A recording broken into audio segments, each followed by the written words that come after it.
Ding, ding, ding, ding, ding. Welcome to Talking Pictures Trivia, the podcast in which a group of geographically challenged friends explore movies through trivia as an excuse to keep their friendships alive. I'm one of these friends and today's host, Nick, and with me is... Tom. And KJ. Great to have you back as always. Additionally, joining us as a guest for this episode is... Kristen. Thanks for joining us today. Kristen is a good friend of mine from college, and she conveniently also likes movies. For those joining us for the first time, we start off each episode with a movie quiz, which consists of 2 rounds of 3 questions to determine who will earn today's trivia crown. Then, once the fierce competition is over, we followed up with our famous movie rant where anything goes. Today's movie was suggested to us by, well, all the co-hosts as we continue on to part 2 of the Back to the Future adventure sci-fi film trilogy. This movie was also directed by Robert Zemeckis, who is well known for Romancing the Stone, Contact, and the other 2 Back to the Future films. Back to the Future 2 came out in 1989 with other films such as Indiana Jones and the Last Crusade, Ghostbusters 2, and Honey, I Shrunk the Kids, another mad scientist movie. Now, Tom will be leading the show here today. Tom, why don't you tell us a little bit about the plot of this movie and your initial thoughts?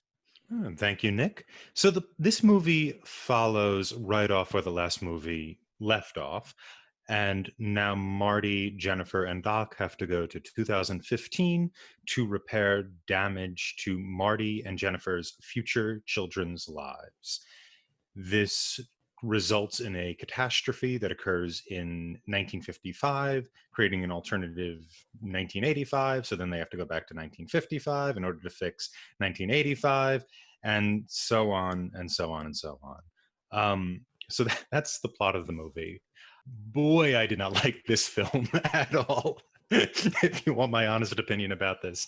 That's why we're here. Yeah. So the filmmakers had developed a new type of camera. Industrial Light and Magic had actually developed it, which allowed you to put the same actor in conversation with him or herself. So you'll have scenes where 3 characters are played by Michael J. Fox and are in a scene together having a conversation. And they had developed a camera for this. And using this new bit of technology, they went back to the original film and just added in Michael J. Fox. So every scene that you might have enjoyed or found charming or entertaining, we now get to revisit behind this this glass wall with Michael J. Fox in front of it. So it felt like almost like going into a museum and seeing the original Back to the Future in that way. And it felt like kind of sucked the charm out of it. On top of which the plot is like, it feels like it's 14 weeks long in order to get through it. But, outside of that, there's things about it I found enjoyable. What did you think, KJ? So Back to the Future 2, similar to Back to the Future Part 1, is also as old as time in my memory. I don't remember not having seen these movies. The whole trilogy feels that way. But I do remember watching Back to the Future 2 with my cousins. And we were young enough, and we were having discussions trying to figure out how they got the video of the future.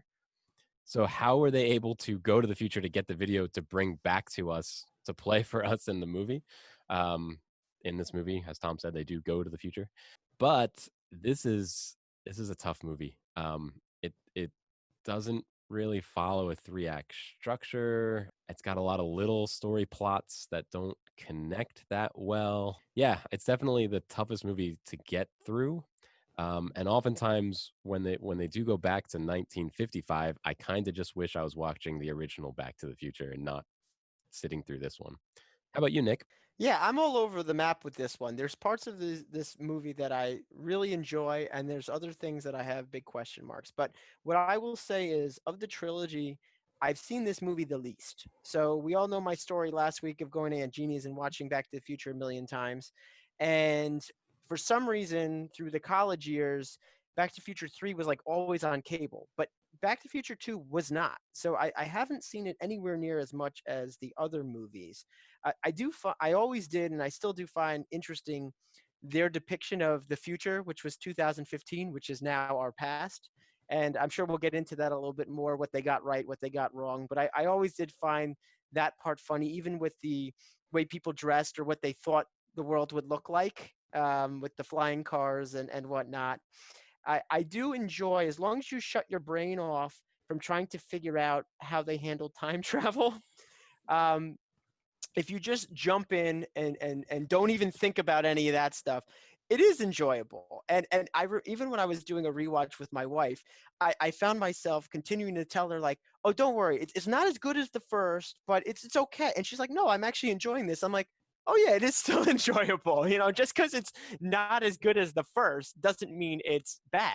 I had a little difference of opinion maybe than KJ and Tom when he goes back to 1955. I know what they were doing, and I thought it was kind of cool to see it from a different perspective. Do they all line up?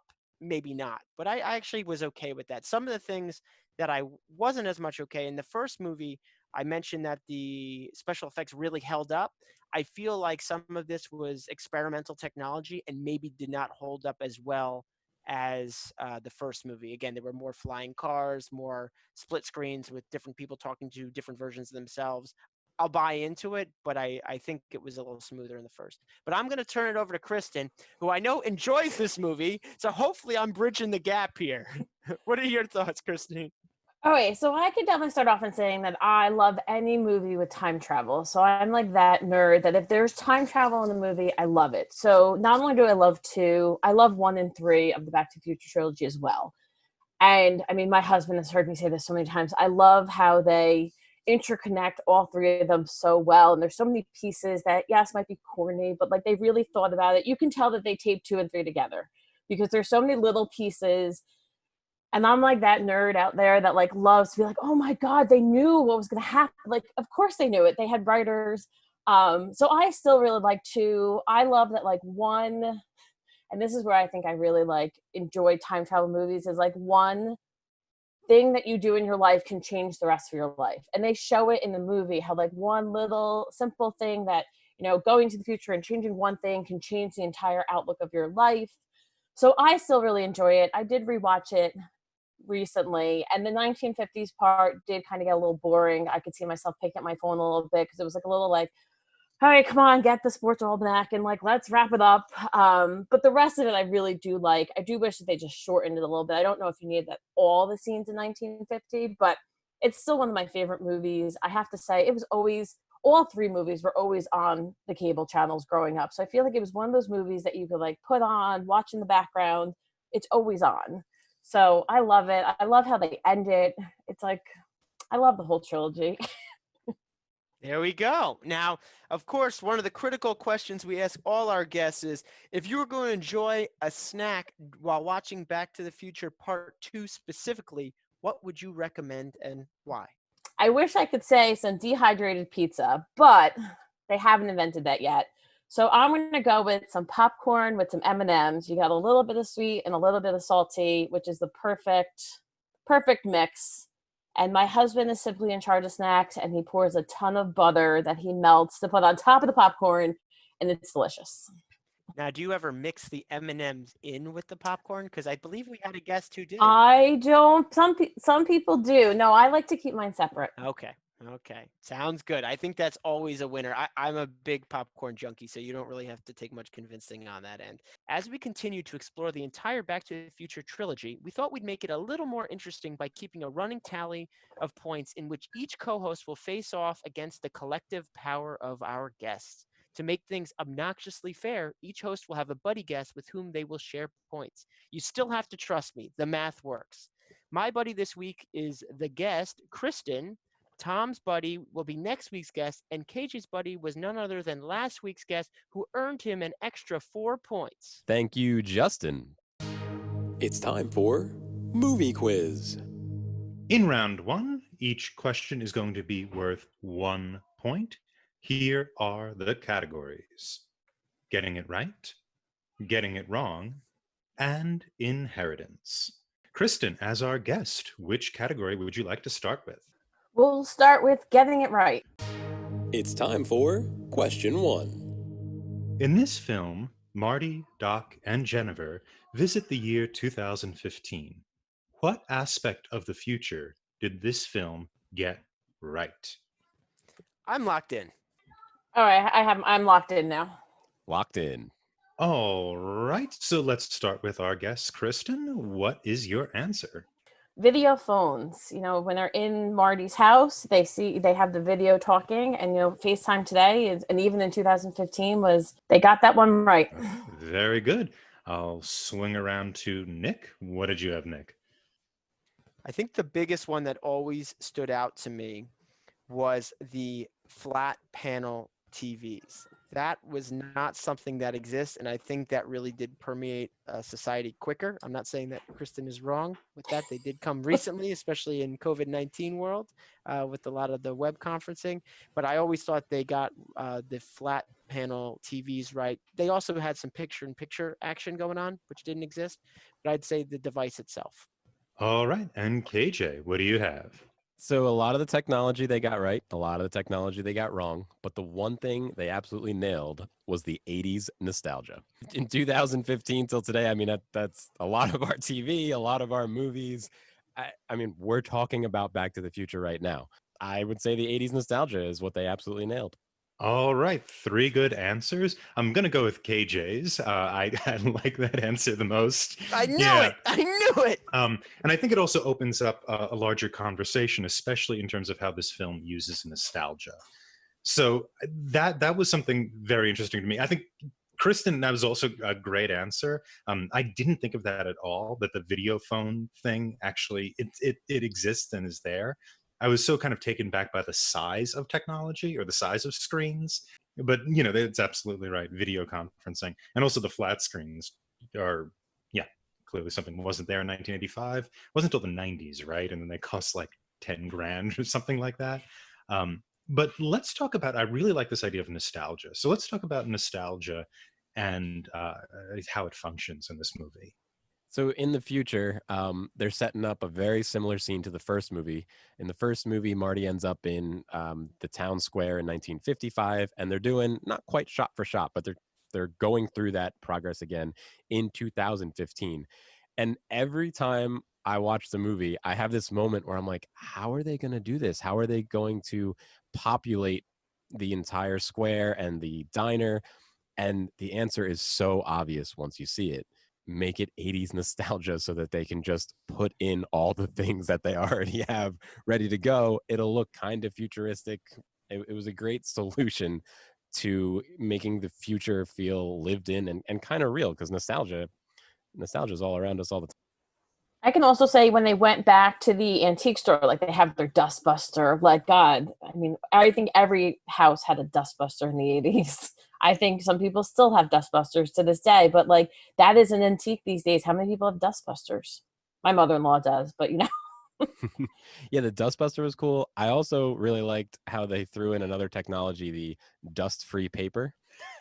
They used that to like make sure audience, look, this almanac's going to be important later. We're not going to use it in this act, and Marty and Doc aren't going to realize in the second act, but it's going to be important later. So here, take a look. And he almost throws it out in that robot garbage, but then puts it in a normal garbage later. Yeah.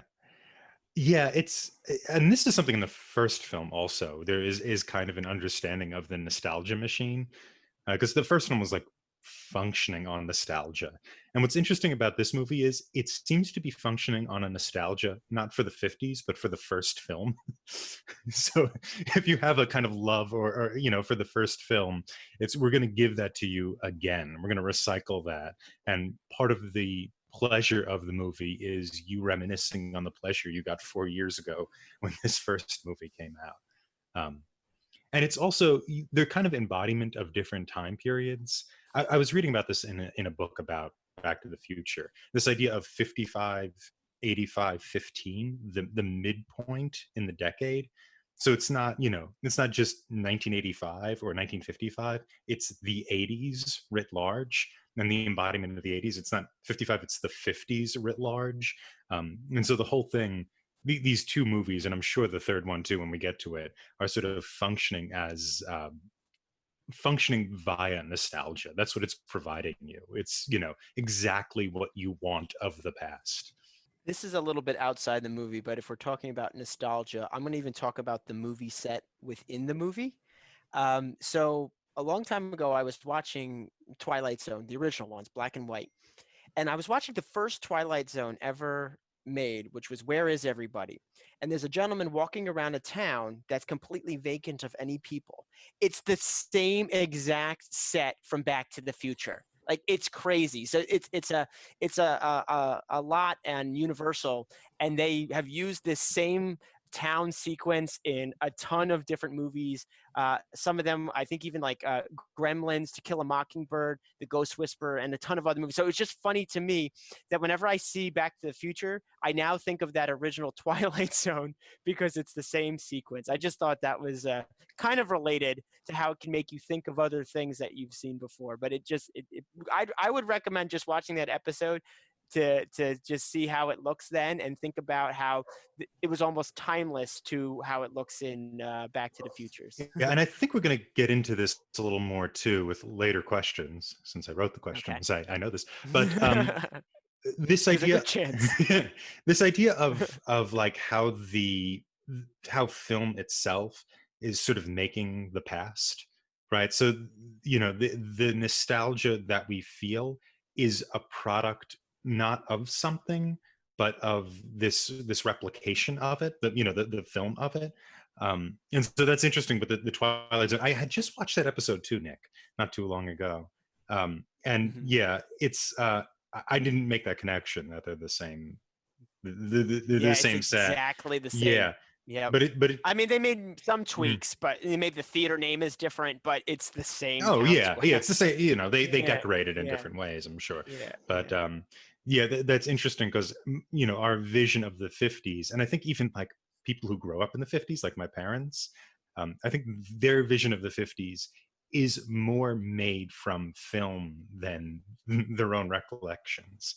All right, Nick, I will give this to you. Our two remaining categories are getting it wrong and inheritance. Well, since we already focused on something they got right, let's go to the opposite side and see what they got wrong. Getting it wrong. It's time for question 2. What aspect of Back to the Future Part 2's depiction of 2015 differs the most from our own 2015? Locked in. Locked in. Locked in. I think we'll start with Nick this time. So, Nick, for 1 point. Okay. I think it's quite apparent. The transportation in Back to the Future 2, if I recall, going back 5 years or so, while there may have been one-off projects about flying cars, our whole transportation industry and society was not changed to a flying system of highways. So I would say the flying cars and all of the transit that ensues from there. I was going to say the flying cars, but Nick stole my answer. So I'm going to go with the clothing, with the shoes that tie themselves, which I wish were publicly available. I know they've created some one-off self-tying shoes, but with 2 young kids, self-tying shoes would be amazing. Also, jackets that size themselves, awesome. Self-drying jackets. I wish we had the clothes that Back to the Future 2 had. So I wrote down people's enthusiasm. And I feel like in 2015, people were way less enthusiastic than in the movie. If it was a real depiction, he would have been walking around the square and everybody just would have been on their phones. We all just would have been looking down. He would have walked into the diner, everybody would have been looking down. So it's not so much what did they guess that they got wrong, but what did they miss? And I think a big one is how we all just kind of we interact differently. We interact on our phones more than in real life, and which is cool. That's awesome. So I think that was kind of missing. People, it was still a town square. It still felt like a place where people came to hang out. And I guess that still exists, but I feel like that's something that they couldn't have predicted this, but if they were to remake it again today to depict 2015 as we know it, it would have been a much more boring place as opposed to having things happening. All great answers. I'm really going to have to give it to KJ again, who is dominating this round. AJ knows the fluff to throw at you, Tom. I swear. Yeah, so I think my trend tends to be questions that make me happy and make me want to talk about them. Not so much, is it right? Right is right, right. Who cares about right? But yeah, I think that that's all true. Actually, the thing that surprised me most about the technology was the self-fitting clothes and the self-drying clothes, the kind of accommodating clothes. I thought, like, why doesn't that happen, since we do have that technology? I'm sure we have that technology, but there just must be something about getting fitted, or getting something that's more.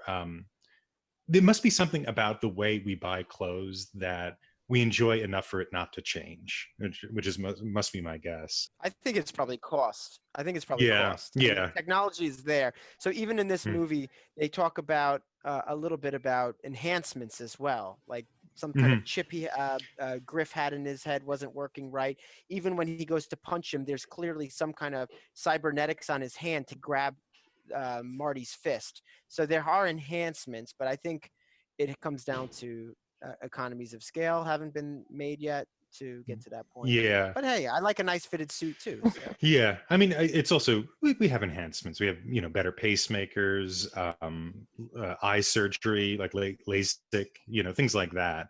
But I do think that the idea of what a town square is the thing they've gotten most dramatically wrong.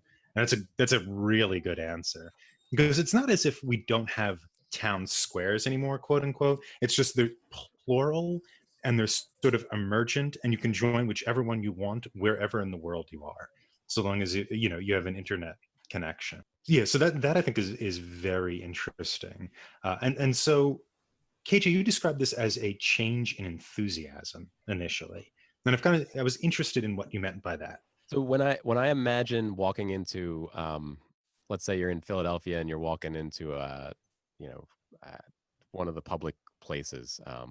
When I imagine the people there, if some kid grabbed whatever the equivalent of a skateboard was now and started being chased around, some people might look up, some people might start recording it with their phone, but for the most part, people would still be looking down at their phone, because that's not as interesting as what's on YouTube right now, or whatever they're doing, as opposed to what's happening.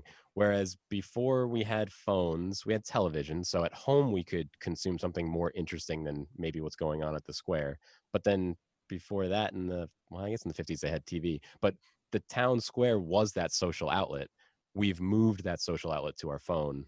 So it's just not as, even if you're there, you're not as into it because it's not your only option for this social outlet. And that's where I think the enthusiasm of the people in the square wouldn't have been as high. They would have either just shrugged their shoulders like, oh well, or not noticed at all. I would also add that their town square was more interactive than even anything that we have today. Like Jaws is coming out and like eating Marty. You have with the mayor's son now, what I can't remember, selling the car enhancements or whatever to enhance your car to a hover car. They had the commercials and everything interactive on their town square, and like that's not our town squares even today. It's not what you have. Yeah, it felt more like a Disney World or a theme park walking through that. Exactly. Do you think that there's a little bit of a geographical bias here, though, too? Is it because we all live in roughly out of like major metropolitan areas? Do you think this is pervasive throughout the whole U.S. and in other areas throughout the world? So I do think it is more worldwide and not local, just because we live outside of major cities, or a lot of us do. And I do think that you described it, KJ, as kind of, and KJ and Nick, as sort of invasive, as something that sounds kind of negative. And it seems more like the town square has moved from it being a physical thing to this to a simulation of a town square, in order to make it how you want it, or how a group of individuals want it, which is again kind of cinematic, right? Because the town square we are literally seeing in all of the Back to the Futures is something made the way the filmmakers want it, or made the way they think their audience would like it. And so that kind of, that the town square invented for the Back to the Future movies, in some ways kind of presages the town square made on the internet. They're both simulations of something that used to exist. So my town, as an example, is unique, where I live, because the town was created, I think before the 1900, it actually still does have some semblance of a town square, but even in the area I live in, they're very rare. Usually you maybe have a strip mall or something like that. So I have a little bias that that does exist, and there's maybe one or two other towns in our county that still have that general setup, or at least they have one strip, but that whole, organization around a town square is not as prominent as it used to be. And correct me if I'm wrong, Nick, but if you wanted news or if you wanted to be social, would that town square be the first place you'd go? Absolutely not. You're right on technology. We use technology to find out what's actually going on in the town. Yeah, right. Oh, I just have to say though, if the filmmakers actually did make it like the actual 2015, and everyone was walking around the square on their phones, A, it would be really depressing to watch, and B, you would miss all of those like little like hidden gems of the mayor's son or Max Spielberg producing Jaws 19. Like it added an element of like that excitement that I think if they actually just had everyone walking around the actual 2015, it would be watching Wall-E where everyone's overweight in a chair. Like nobody wants that. That's Hollywood for you, but That's Hollywood for you. Yeah, and I guess that goes back to what you were saying, KJ, about enthusiasm. We want a world we can be enthusiastic about, that we can look at, and be excited. The 3D Jaws, jumping out at you is one of those elements, right? That there's spectacle, but also continuation. It's Max Spielberg. It's that tradition is continuing on, yet it's bigger and brighter and better than ever. And it's entertaining that they're on 19. Jaws 19. Like that's not realistic that was ever going to happen. But I feel like that's where the comedic that like watching back now, you laugh of like, oh, Jaws 19, it's really going to get you, or it's going to get you in the town square. Like I find that part as like the humorous part. Yeah, and he also says like the shark still looks fake. I think that was just a little jab at Spielberg. I think that's Zemeckis just kind of making fun of his boss. One of the along those lines, one of the other movies we watched for the podcast was Spaceballs, and they make reference to Rocky 5000. All right, KJ, are you ready for our last category, inheritance? Yes. It's time for question 3. What about the 1985 world is most prevalent in the film's 2015 world? Or, another way of phrasing this is, what about the past in this world most firmly shapes the future? Oh, I'm locked in. I'm good. Locked in. Okay, I'm locked into. I have that, you have Biff waxing the car in 1985, and then still in 2015, Griff is still complaining he didn't wax that car correctly. So my answer is Biff, is our common theme kind of between the two. So mine is somewhat car related as well, but not the character. One of the things you'll notice, every once in a while they have a futuristic car, but there's still a preface on old being turned into new or being useful in the future. So you have a lot of cars. There was actually I don't think it was supposed to be a Ford Mustang from the 80s, but it was, that was retrofitted. So they still just kind of reused the idea of what automobiles were and use them again in the future. For example, nobody is really thrown off by seeing a flying DeLorean. They just expect things from the 80s were retrofitted and now available 30 years later in the future. The most, or actually not the most iconic part of the beginning of the movie is Marty's truck. Marty's truck has a look to it that, if you think about it, it kind of looks futuristic. It's more than just a truck. I think there's like lights up top or a bar that goes over top. So my answer is also car related. I think that truck that he has influenced a lot of the design for things in the 2015. And it might be because it's easier to add things, like things were added to that truck, than it is to take things away and try to catch them on film, especially in 1989 when this movie was made. Good answers for everyone. I'm going to say, since everyone basically said the same thing, more or less, that we get a point for everyone. How does that sound? All right. All right. I like Kristen's answer too, Yeah. Yeah, I'm not cars Mhm. related, but it's all right. It's He was similar, you fixing know. a car.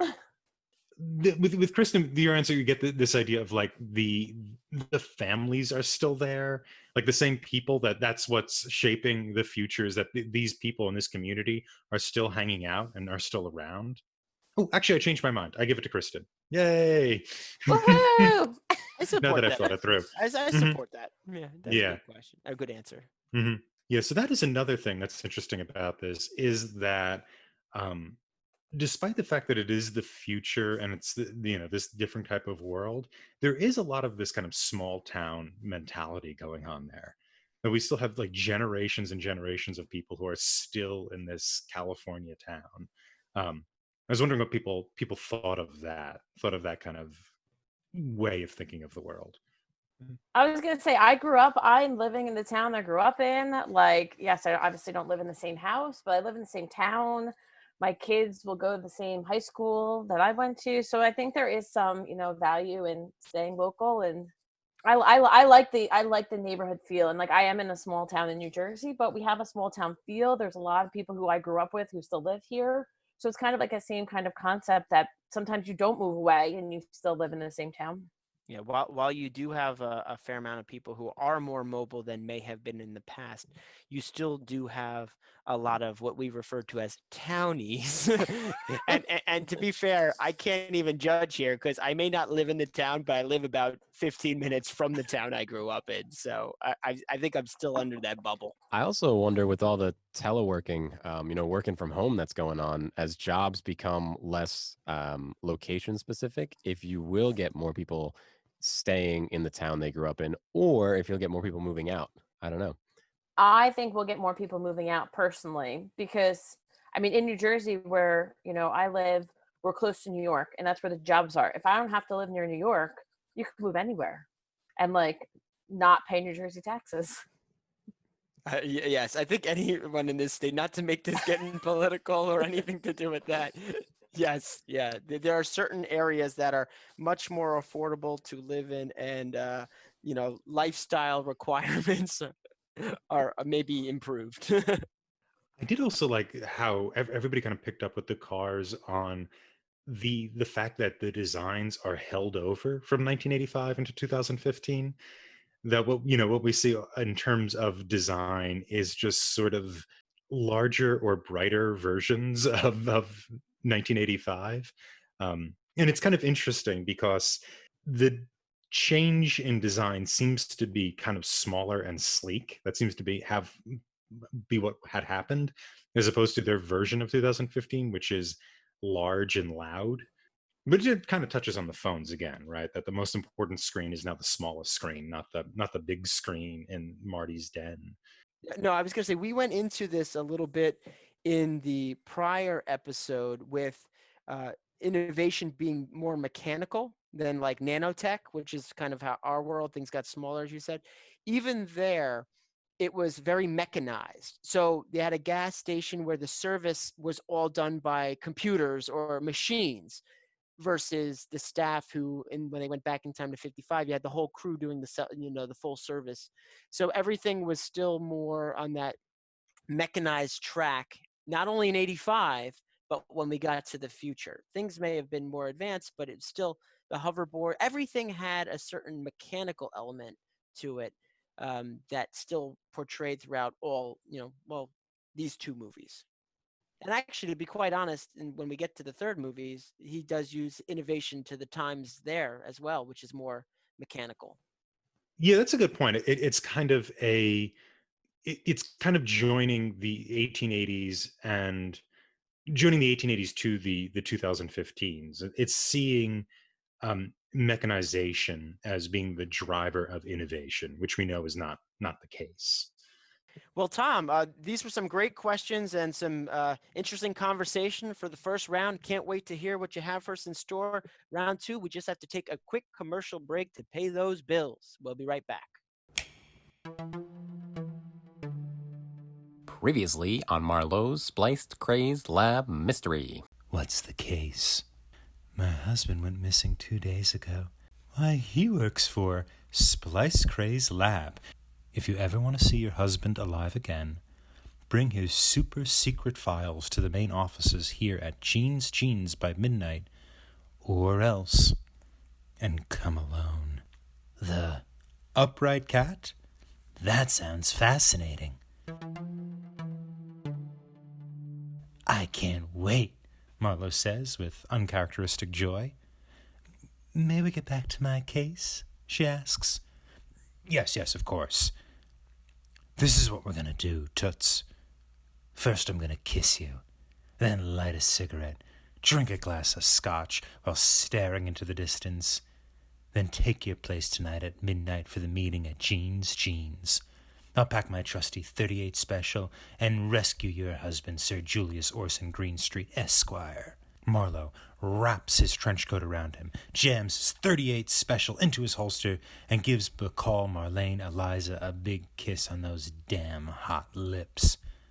But she is far too much of a femme fatale to swoon. So he lets her go and storms out into the night, searching for Jeans. San Francisco.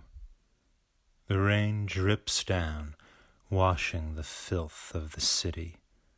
On street corners and in gutters, computer coders drink artisanal cocktails and listen to cowpunk while vaping watermelon apple-flavored tobacco. In this city, you can find any degeneracy you're willing to search for. Marlowe spits and moves forward into the rain. He turns the corner and approaches a large glass building. Jeans. The sign glows yellow in the black, soulless night. Marlowe tries the door and finds that it opens. A hand stops him. You don't want to go in there. And we're back for round two. I'll turn it back over to you, Tom. Our next categories, and I will give this to Nick to select, are real, step, and adopted, semiotics, and lastly, hyperreality. Each one of these questions will be worth 2 points. So Nick, which category would you like? I'm quite fond of semiotics, so let's do that one. It's time for question 4. Select a timeline or period. What sign or symbol best represents your selected time period from this film? Locked in. Come on. Okay, locked in. I'm locked in too. So this movie got a lot of things about the future wrong, as we discussed, but one of the most iconic things in Back to the Future is the DeLorean. But the second most iconic thing in Back to the Future is the hoverboard, that bright pink with the neon green, the way it kind of is always shaking a little bit. It never quite seems stable, but Marty McFly can get it to go where he needs it, unless he's on water, because he doesn't have any power. But that hoverboard is by far the most iconic symbol of the 2015 portion of Back to the Future. All right, so I looked at this a little bit differently. I'm gonna go with the Biff's set of matches that he kind of takes with him from the alternate timeline, and then he kind of takes a look at it. And I feel like this is one thing that they kind of use, that symbol in every movie that they've used to see, like, have they changed the future, or the past, or whichever way you're looking at this. So I'm gonna go with that set of the matchbook that says Biff's on it. I'm going to give a callback to a prior episode, Mad Max Fury Road. And I'm going to talk about the 1950s, okay? 1955. And what really symbolized that era in this movie was being all shiny and chrome. When you go back to the 50s, all the cars have nice shiny bumpers, everything's clean. It shows you that 1955 is good and pure, and everything that happens there will lead to a happy future. So I will meet you on the road to Valhalla with shiny and chrome. I think I'm going to go with Kristen's answer here. It was the most different from the other two. Yes, very good. And that's 2 points for Kristen. So we didn't recall the points before, but at the end of round one, KG had 2, and Kristen had 1. And so now it's 3-2. So very good. And Nick is also here. And Nick is here with no points, which is why I didn't mention you. I think that idea of the time period being embodied by a physical object, and you know that that time is valid or invalid based upon, does that object transform? So it's not just the matchbook, but a lot of times it's the newspaper. And so I picked your answer because it's not just that idea of the object capture. The object as kind of a sign of success or failure. It doesn't just represent 1985 C, I think that is the third version of 1985 we're given in the series. But that's also the plot mechanism by which we can tell whether a time ceases to be real or what have you. But yeah, I do like how there's these kind of signs or symbols that kind of stand out and are striking. And I think like the cars, of course, the car is the most important one. The DeLorean is not only the sign of time, but it's also Back to the Future. So much so that the DeLorean is more important in Back to the Future than as a car that existed at some point in history. Yeah, quite a flop actually. Yeah, was it like it was not a very good car, right? No, and even later, like if you did have one, they had serious rust problems in addition to all the other mechanical problems. But what talking about things that actually worked out well, that were iconic, literally in the movie, even if it doesn't make sense in how time travel, even if it was possible, the use of the newspapers and the photographs and the matchbox, I don't care if it makes sense or not. It's still really cool. Like just to see them change and flicker, like literally the headlines move and new pictures arise. I don't really care if it makes sense. It's really well done. I know it's an easy way to show the viewers that like they've succeeded, because if not, they would have had to travel back, and the storyline wouldn't have worked if they didn't have those little symbols of like, oh yes, we saved the day. Phew. Moving on to our next question, and this is for Kristen. The categories are real, step, and adopted, and hyperreality. I'm gonna go with real, step, and adopted. It's time for question 5. How does the film depict fatherhood and father figures? I'm locked in. I'm locked in. Locked in. So fatherhood, I think, is depicted interestingly in Back to the Future 2. I'm really going to take a look at where Marty McFly was a father, and I'm going to say he was kind of a crappy father. Like but when you see him in the future, he's not very good. He's doing illegal things. They're obviously not as well off as they were at the end of 1985. They're living in a not so good neighborhood. And I guess the thing that always gets me when watching all the movies is when he's called chicken, he just has to do it, even though he knows it's a bad idea. So I'm going to say, when looking at Marty McFly in the image of fatherhood, it's pretty crappy. So along those lines, I don't think the main father figure portrayals in this movie are anywhere near positive. Biff is a perfect example of what you would not want a father figure to be. He is just, I can't even say how horrible he is in the timeline in which there's Biff's world, the casino, they got a nuclear power plant, a bunch of bikers outside. He is the antithesis of what you would want in a father figure. And even Marty himself in the future is not a particularly strong person, let alone father figure. So I don't think there's a bright light shined on the role of fatherhood here as a whole. Yeah, very similar answers to both Kristen and Nick. Fatherhood is not shown well in Back to the Future 2.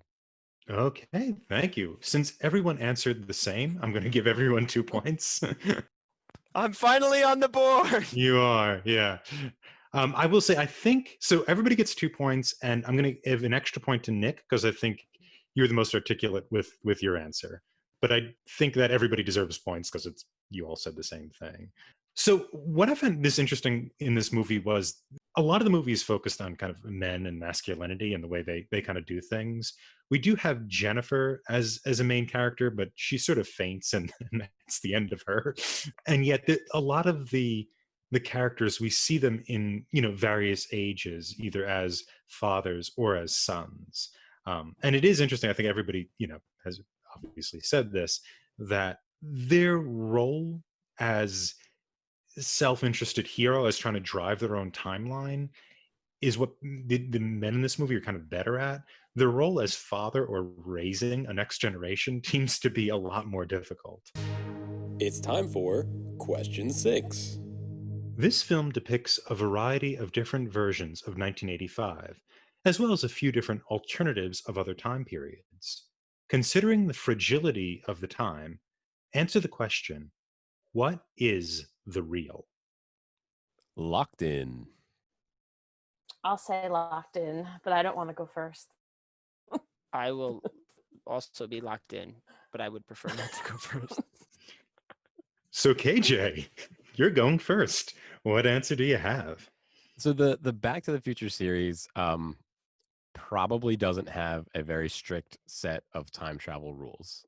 It's one of its strengths that it's really fun to go through the trilogy. But if they did have a set of time travel rules and we were going to settle on what is real in 1985, I think it would have to be whatever Marty McFly's perspective is right now.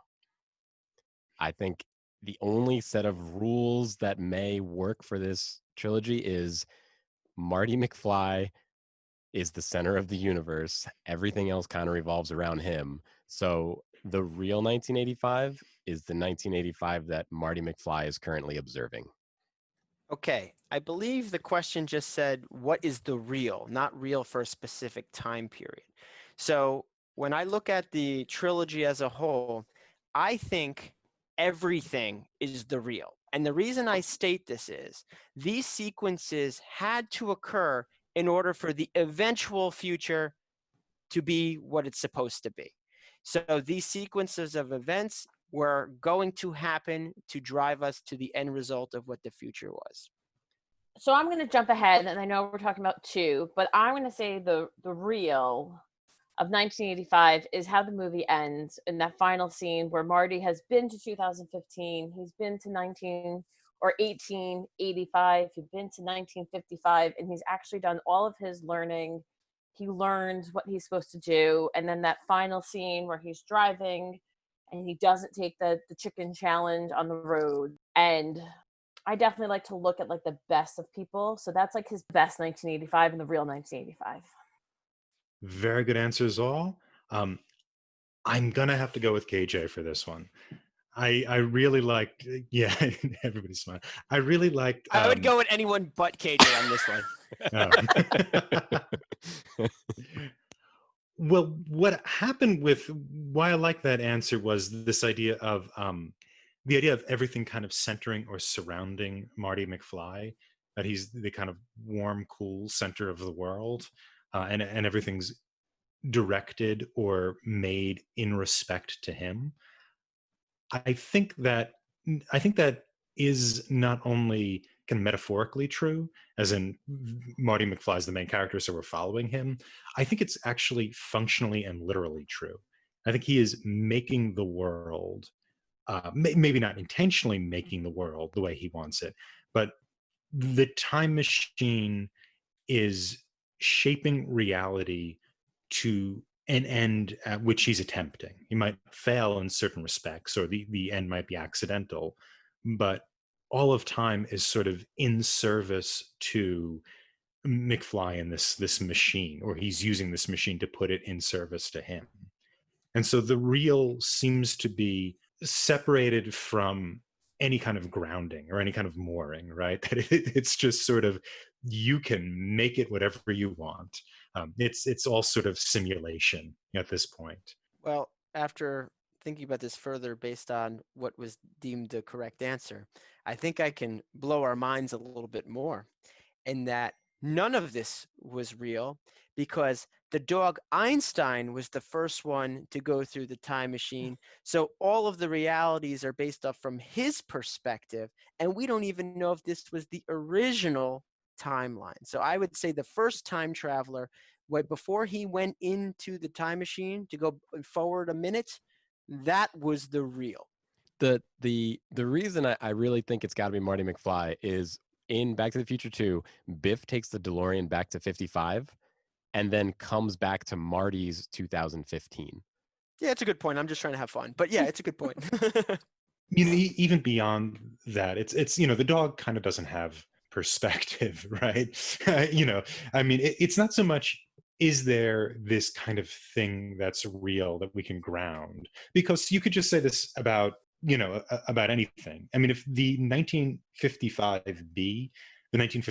that McFly Marty returns to in the first film isn't real anymore because Marty in the second film has gone back there and made changes, there isn't stopping a Marty from another film or another person going back there and creating DEF, etc.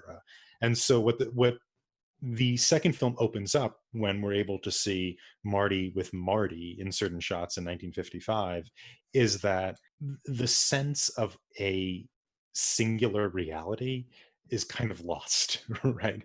It's all simulation of something we think of as real, which I think ends up becoming a good metaphor for the film itself and the way film kind of operates. Well, it looks like KJ racked up the most points this week. I'm happy to see that Kristen did amazingly well as my buddy, and at least I got something on the board before the show ended. KJ is capped out at 13. The rest of us can still accumulate points. The guests are next with 9 points. Nick, which is me, I have 8 points, and Tom is close by with 7 points. Tom, these were great questions. I'm sure we have a few more thoughts about this movie, which we will explore in the movie rant right after this quick break. Perfectly Placed is a service where we perfectly place instructions, items, and other things you need to get you through your day. But enough from me, let's hear from one of our customers. Hi there, Harry here, and I'm being paid to promote Perfectly Placed, which I use on a daily basis. Some people seem able to do and know everything. I'm not one of those people. But thanks to Perfectly Placed, now I am. Perfectly Placed places what I need in a perfect location when I need it. Just the other day, I went to start the lawnmower. Do I prime it first? Do I pull the cord? What's the best way to operate this machine? I looked down, and there was step-by-step instructions, not only on how to get my mower started, but the best pattern for my lawn. My lawn never looked better. The grass leans perfectly with the sun. Thanks, Perfectly Placed. Perfectly Placed. We get around to reminding you what you'll get around to. And we're back. I know we talked about a lot already, but any other thoughts that come to mind with Back to the Future Part 2? It's time for Movie Rant. I did want to mention my favorite part of the movie, by far, is in 1955, George knocks out Biff, and Biff's kind of sitting on the ground, and there's a group of people kind of trying to help Biff, or they're like uselessly trying to get somebody's attention. And there's a guy there who has a very distinct look. Marty comes up to grab the almanac, grabs the almanac and runs, and the guy says, "I think he took that man's wallet." The way he says that is hilarious. And then later on, Biff's still sitting on the ground and somebody else comes by that group and the guy says it again. "I think that man took that guy's wallet." Like, it's it's the best part of the movie. If you're not going to watch any part of Back to the Future 2, just find that clip. I always thought that was such an odd push joke too. Like one time, like why did they really? I think he actually says the second time to Biff, "I think he took your wallet." That's right. Like, yep. It's like direct, you know? One of the other things with this movie that always jumped out at me, and similar to this brought you enjoyment, this thought just brought me great disdain every time I saw it. This whole sequence of events with Biff, yes, it comes from the sports almanac, but just lock the damn doors in the DeLorean. Why didn't you lock? You got a time machine. It's very dangerous. Why did you leave it open so Biff could go in it? Like, that's a pivotal moment of the whole storyline here. It could have easily been avoided if he locked the damn DeLorean. Well, a lot of this movie, the plot points happen because the plot points need to happen, and they even joke about it. So they bring Jennifer to the future, and Marty looks at Doc at one point and says, "Why are we bringing Jennifer?" And Doc's like, "I don't know." But the reason they had to bring Jennifer was so they had a reason to leave the DeLorean unlocked on the street so Biff would take the almanac and go. Otherwise, there's no reason for Jennifer to have gone to the future. So this movie, I think, is pretty riddled with things like this. Even the nobody calls me chicken, like that whole plot line seems to come out of nowhere. And it's just we need that because Marty needs to have reasons to do other things throughout the trilogy. Yeah, it's I think Pauline Kael described this movie in a review as running on a treadmill in a void. The movie just keeps going. It keeps recycling old things. You're not exactly sure where, why some of this stuff is happening, but it happens because it has to keep going. To the same point of where KJ was talking about, I think there were two scenes you might have alluded to there. When they take her out of the DeLorean, they just literally put her in garbage on the street. Like there's like, oh, she'll be fine. She'll be fine in this garbage. And then like later is the scene where they were in the slums of all places, where they've told us many times that this is a dangerous neighborhood where future Marty McFly lived. They don't lock the door. Like, leave her in the garbage. Don't lock the door in the slums. That's what drove the major plot line of this movie. It's the kind of elimination of reality, right? It's just, reality is kind of what we can make it. That there's this book by this guy Randy Laist, I think I'm Laist, who talks about Back to the Future in terms of one of the question categories, hyper reality. And so there's this term hyper reality, which means kind of in philosophy, like this idea when you can't distinguish the simulation from the real, so that there isn't a reality to which things are linked. There's just simulation. And that seems to be a big case in this movie, is that and this is what he argues, is that what we see with Back to the Future, I think it's especially true in Back to the Future 2, is that there is the reality is gone. It's just whatever you can kind of hobble together or make. And I still think it's just a metaphor for, how we make movies and how we look at the past via movies. There isn't a past anymore. There's just the simulation of it. See, I can say from my point of view, Nick, like I have never realized that they should have just locked the DeLorean. When I watch this movie, I'm just like, oh my God, like how could this happen? But never like ever think that like we shouldn't have brought Jennifer or we should have locked the doors. The part that really gets me, and this is where the symbols and how they carried this all through, why was there a fax machine in the closet for Jennifer to even get the fax about being fired? What is the point with a fax machine in a closet and in the office? I'm very glad you brought up that scene, because I actually wanted to make sure that I mentioned something on this podcast that I thought was a positive note on styling, but it happens within their house. And you're absolutely right. They have a million fax machines. They got flying cars, but they're still sending faxes, and they shoot out of every device. And still printing with the dot printers. Like it's not even a laser dot printer. matrix. Dot matrix, and his mother gets one in the kitchen or whatever, or we can assume, because she comes, what's this fax? Oh, it's a joke. But the reason I wanted to bring that up is I want to make sure I brought this up in the chat. I actually thought the sequence in the so-called slum where future Marty lives, it's actually really well done in the sense of the style. My wife and I were watching it, and we're like, that house looks really dated, but this is the future. And I said, that's the beauty of what they just did. They took a brand new development in like the early 90s or whatever. Nothing changed except for maybe some additions of rudimentary technology. So if you look at it, the furniture, the kitchen has these like wood cabinets that if we looked right now, we'd be like, oh, that was like a 80s, 90s renovation. Even though it was 2015, they still had that. So I actually never really paid attention to that to great detail until I did this last rewatch. But I thought that was actually something they did well with the styling regarding technology and the future. The future that he goes to, it's interesting, their idea of a slum too, right? Is the slum is initially it was this nice neighborhood, and now it's a really dangerous neighborhood. It doesn't seem that particularly dangerous, does it? It's just like people here can't afford home renovation. Stay out of this neighborhood. Yeah, there's no evidence of a threat in that neighborhood at all. Yeah, unlike 1985 C, where you have that area then is actually quite dangerous.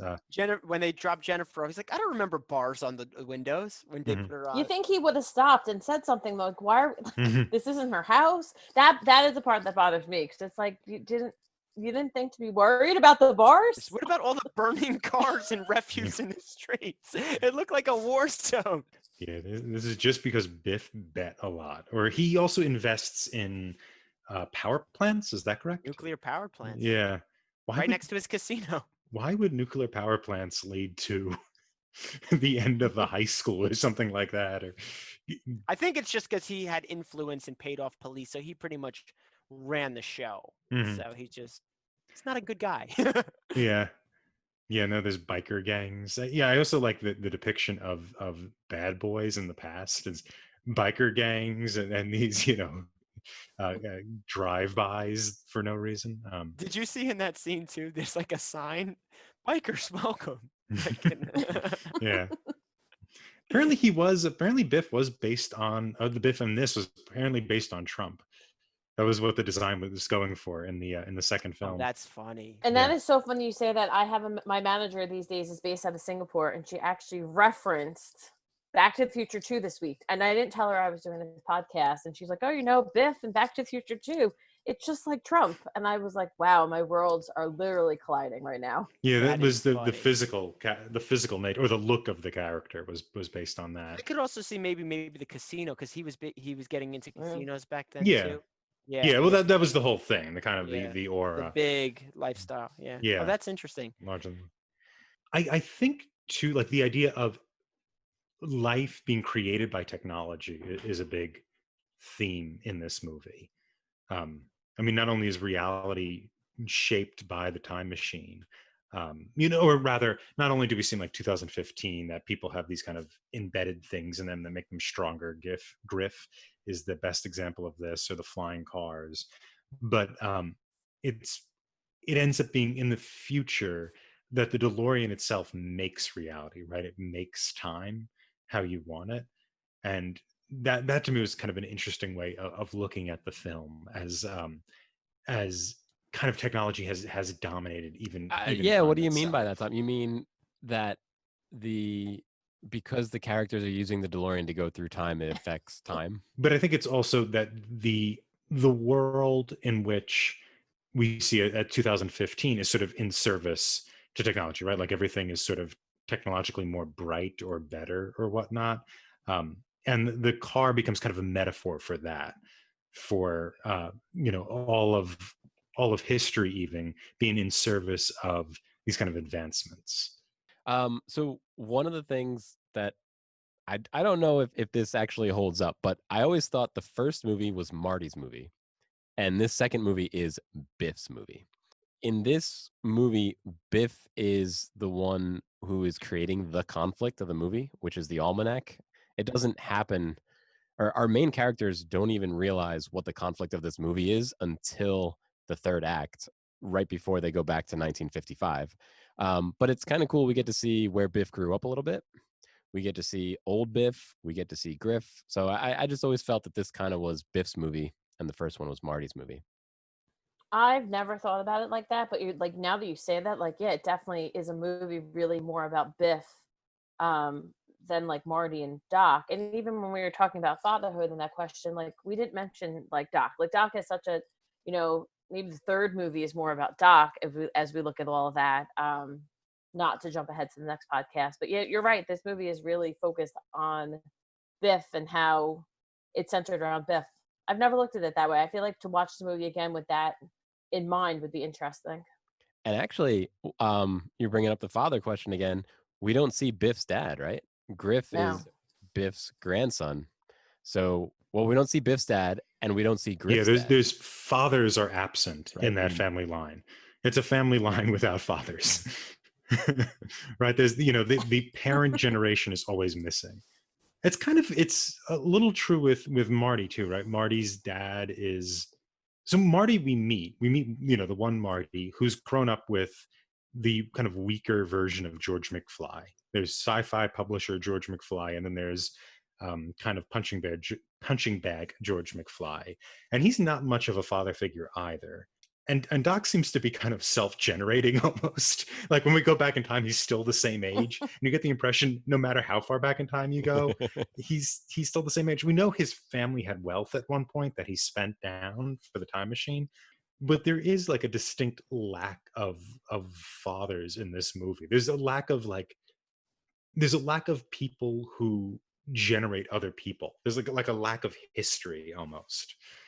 Though you wonder, though, if Crispin Glover had decided to be or agreed to be in Back to the Future 2, would that have been a different? Because obviously they killed him in Back to the Future 2 because he didn't sign the contract to be part of Back to the Future 2. So would that storyline have been different if he had been willing to be in the movie? I mean, who knows? I mean, that's one of those things you could debate all day. But, like the whole thing of him not, because they said that like they had killed him off in the alternative 1985 because he wasn't willing to be in the movie. So you wonder like what would the plot have been if he was in the alternative 1985? Because obviously they wrote the script around that.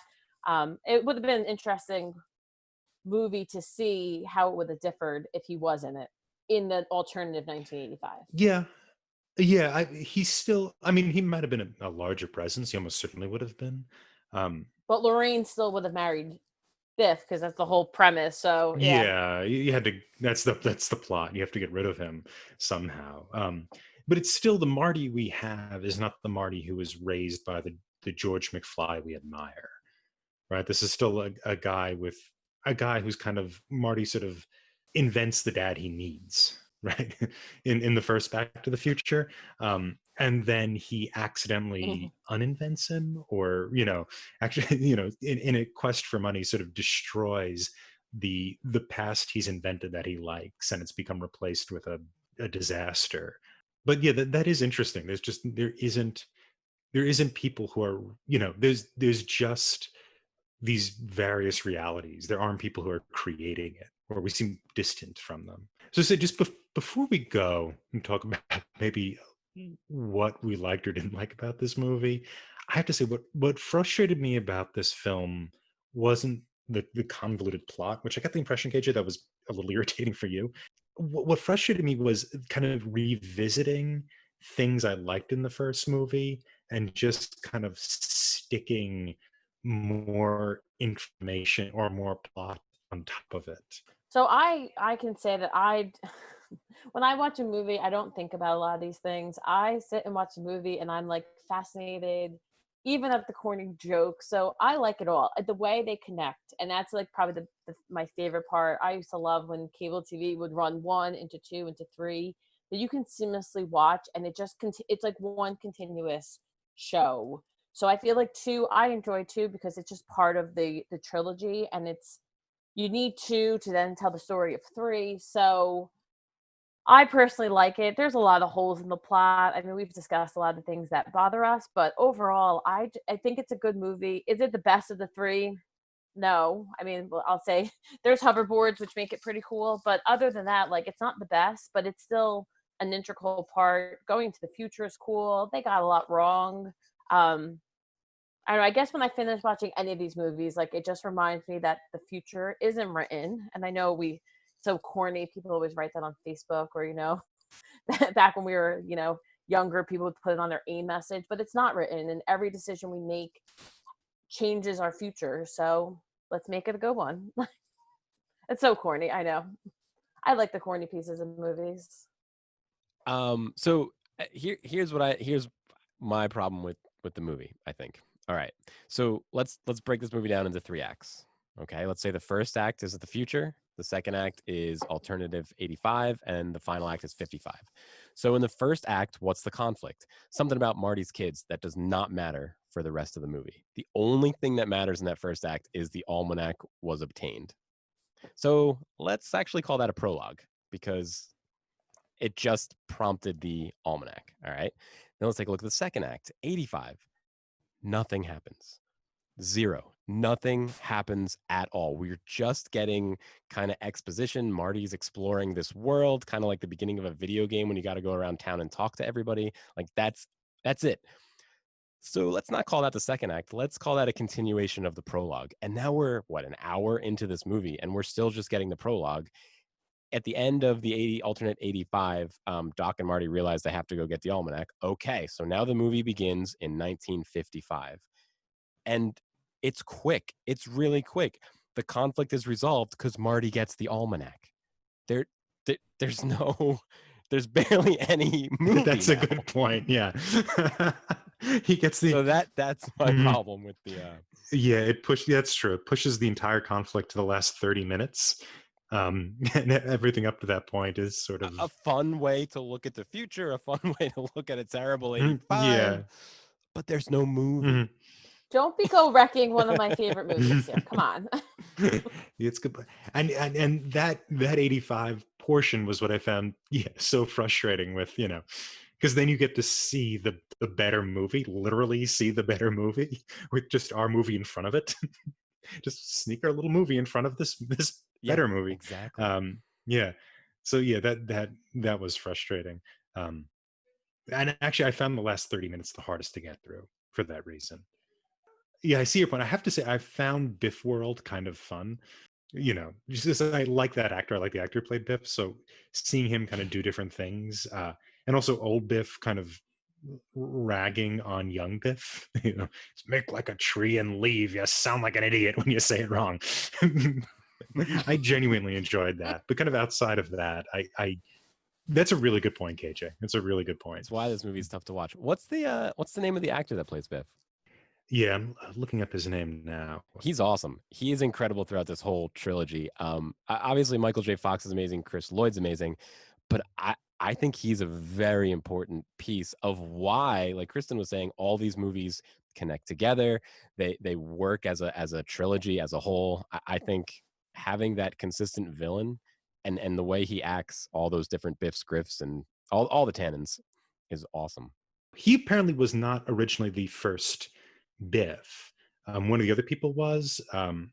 The reason why they brought him in was because they needed somebody who was significantly taller than Eric Stoltz, the first Marty McFly. And so that's why they cast him. If it had been Michael J. Fox from the beginning, it would not have been him. It would have been one of the other boys, maybe Billy Zane or one of the other ones. Yeah. So it was kind of an accident that he was Thomas F. Wilson. There it is. So shout out to Thomas F. Wilson. There's a great video of him as part of his comedy routines. He sings a song about working on Back to the Future. I highly recommend doing a search for it and checking it out. He's really funny. Oh, I'll have to go check it out. Thanks again, Kristen, for joining us today. Thanks for having me. This was great. I'd also like to thank our outstanding editor, KJ, who masterfully crafts these episodes. Additionally, I'd like to acknowledge IMDb, which is a great resource for movie information.